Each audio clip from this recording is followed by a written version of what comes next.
Armel était un homme charismatique, toujours bien habillé, toujours avec ce sourire qui séduisait facilement. Beaucoup de femmes tournaient autour de lui, mais une seule avait réellement donné son cœur sans condition, Nadia.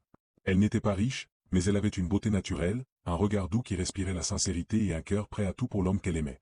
Depuis qu'ils s'étaient rencontrés, Nadia avait sacrifié beaucoup pour lui, elle avait soutenu Armel dans ses moments de galère, elle avait puisé dans ses maigres économies pour l'aider à payer son loyer quand il n'en avait pas les moyens, elle avait coupé certains liens avec sa propre famille qui le critiquait, parce qu'elle croyait en lui, en leur amour.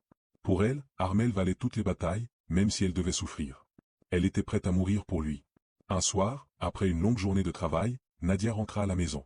Elle avait pris soin de préparer le plat préféré d'Armel, du poulet braisé accompagné d'attiéké, parce qu'elle savait combien cela lui faisait plaisir.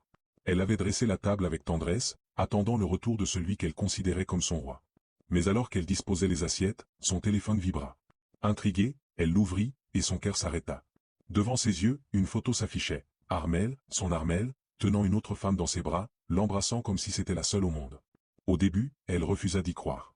Elle se dit que c'était sûrement une erreur, un montage, une mauvaise blague. Mais au fond d'elle, une douleur glaciale s'installait.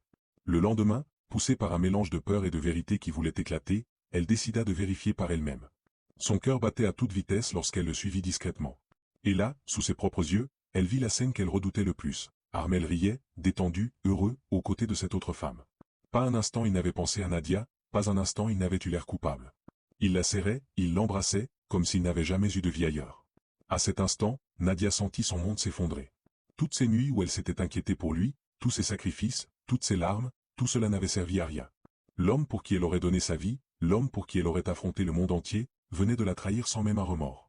Et ce jour-là, Armel perdit bien plus qu'il ne croyait, il perdit la seule femme qui avait un amour assez pur pour mourir pour lui. Et une chose est certaine, une reine comme Nadia, on n'en rencontre qu'une fois dans une vie.